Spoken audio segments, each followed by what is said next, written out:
आज मु आपण सहित पाचिला आंबर एमती गोटे रेसिपी शेयर करी। आज रेसिपी को थरे जदि आपण मैंने खाइबे ना आंब सरिया पर्यंत सब बेले एमती बनवाई पसंद करेंगे। नमस्कार, मु रश्मि यूट्यूब रे आपण समस्त को स्वागत। पाचिला आंबर तो आपण मैंने विभिन्न प्रकार रेसिपी बनाऊे। आज चलतु पाचिला आंबर बिल्कुल नुआ गोटे रेसिपी बनैबा। आशा करुच्ची आपण मानकु आज रेसिपी निश्चय पसंद आसीबो। वीडियो को शेष पर्यंत देखिबा पई अनुरोध। एबे चलतु स्टार्ट करिबा आज रेसिपी। आज रेसिपी बनवाई मुझे दुईटा बड़ साइज पाचिला आंब नहीं जाइए। आपण मैंने केते क्वांटिटी रे बनइबे से हिसाब रे आंब को कम अधिक करी नेबे। प्रथमे आंब को भल भाव में धुआ धुई कर नेथिली। तापर एठी आमे आंब को काटी नबा। आंब को काटी सारला परे आंबर ए मझी को देखंतु एमिति छोट छोट पीस परिका कर देबे। पूरा आराम से सबु जाक आंबर पीस हमर बाहर पड़िबो।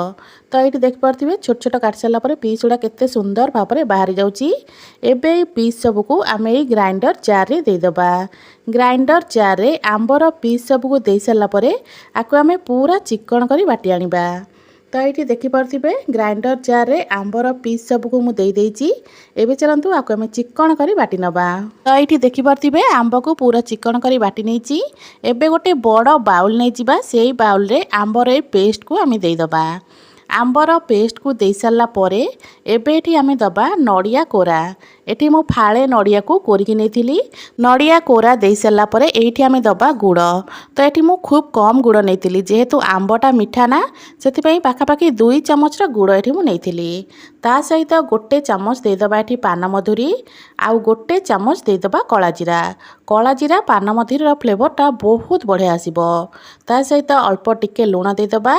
एबे एठी दबा हाफ कप भलिया अटा। ता सहित गोटे कप एठी मु नेथिली मैदा। आपण माने चाहिए केवल अटा कि केवल मैदारे मध्य बनै परिबे। एबे चलंतु सबु जिनस को हाथ रे भल भाव में आमे चकुटी नबा।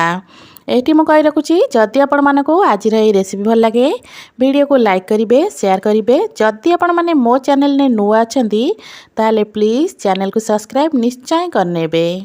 पाचिला आंबर तो आपण माने विभिन्न प्रकार रेसिपी बनाऊे। थरे पाचिला आंबर यही रेसिपी को निहाती ट्राए करंतु। देखिबे आपण मानकु आज रेसिपी निश्चय पसंद आसीबो। एठी देखि पारुथिबे सबु जिंस को मु भल भाव में मिसई नेची।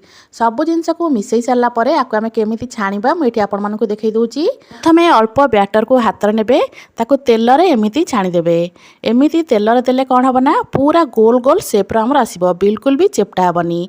तो आउ थरे मु आपण मानकु देखै दोची। देखि पारुथिबे एठी तेल रे देला बेले एमिति ही देबे। तो एठी तेल हमर पूरा गरम हो जाइछि। एबे चलंतु जेमिति देखैथिली आपण मानकु ना सेमिति ही एठी देई देबे। देखि पारुथिबे पूरा गोल गोल शेप रे ही आसुची। चलंतु जेतिकिटा हमर कड़ाई रे जगह हबो सेतिकिटा छोट छोट गुलगुला को एठी हमें बनै की देई दबा। प्रथमे गैस रा फ्लेम को मीडियम रखिथिबे। गैस रा फ्लेम को बिल्कुल भी हाई करिबेनी। हाई फ्लेम कले कोन हबो ना ऊपर तो जल्दी एटा हेइ जिवो किंतु भितरु भलो भाव रे सिजि नथिबो। मीडियम फ्लेम रे आकु हमें छाणीबा। पाखापाखि 1 ରୁ 2 मिनिट पर आकु आमे एपट सेपट करी लौटेबा। 1 ରୁ 2 मिनिट पर आकु मु लौटौची। तो देखि पारथिबे कलरटा केते सुंदर देखा होची। एबे चलंतु एमिति आकु एपट सेपट करके आउ 2 ରୁ 3 मिनिट पर्यंत आमे छाणी नबा। गैस रा फ्लेम को मीडियम ही रखिथिबे, बिल्कुल भी हाई करिबेनी। मीडियम फ्लेम रे 3 ରୁ 4 मिनिट आकु एमती छाणी सारला परे तो एटी देखंतु एटा पूरा भलो भाव रे हे गलानी। कलर मध्य केते सुंदर देखा जाउची। देखिबा पई जेतिकी सुंदर लागुची ना खाइबा पई सेतिकी ही स्वादिया। तो एटा एठी भलो भाव रे हे गलानी। तो एबे चलंतु आकु गोटे प्लेट को आमे काढी नबा। आज ही रेसिपी को आमे बिना इनो बिना सोडा रे बनैचे किंतु केते फुला फुला बनीची आपण माने देखिकी जानि पारुथिबे। तो एबे चलंतु सबु जाक गुलगुला को गोटे प्लेट को आमे काढी नबा। सबु जाक गुलगुला को गोटे प्लेट को काढी सारला परे बळका हमर जो तेल रहला ना सेही तेल रे बळका हमर जो बैटर अछि ताको आमे देई दबा। जेतेबेले आपण मानकु पाचिला आंबर किछि भी गोटे नुआ जिनस खाइबा को इच्छा हबो आपण माने एई रेसिपीटा को निहाती थरे ट्राए करंतु।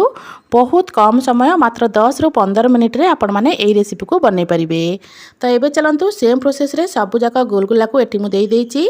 सबु जाक गुलगुला को छाणी सारला परे आकु गोटे बाउल को मु काढी नेथिली। तो एठी देखि पारथिबे आज एई रेसिपी देखिबा पई केते सुंदर लागुची। देखिबा पई जेतिकी सुंदर खाइबा पई सेतिकी स्वादिया। ता सहित मु एठी ଆପଣମାନଙ୍କୁ ଦେଖାଉଛି। ଦେଖନ୍ତୁ ଭିତରଟା କେତେ ବଢ଼ିଆ ଭାବରେ ହେଇଛି। ବିନା ସୋଡ଼ା ବିନା ଇନୋରେ ବି ପୁରା ଫୁଲା ଫୁଲା ବନିଛି। ଆଶା କରୁଛି ଆପଣମାନଙ୍କୁ ଆଜିର ଏହି ରେସିପି ନିଶ୍ଚୟ ପସନ୍ଦ ଆସିଥିବ। ପୁଣି ଆସିବି ଗୋଟେ ନୂଆ ରେସିପି ନେଇ। ସେ ପର୍ଯ୍ୟନ୍ତ ରହୁଛି। ନମସ୍କାର। ଜୟ ଜଗନ୍ନାଥ।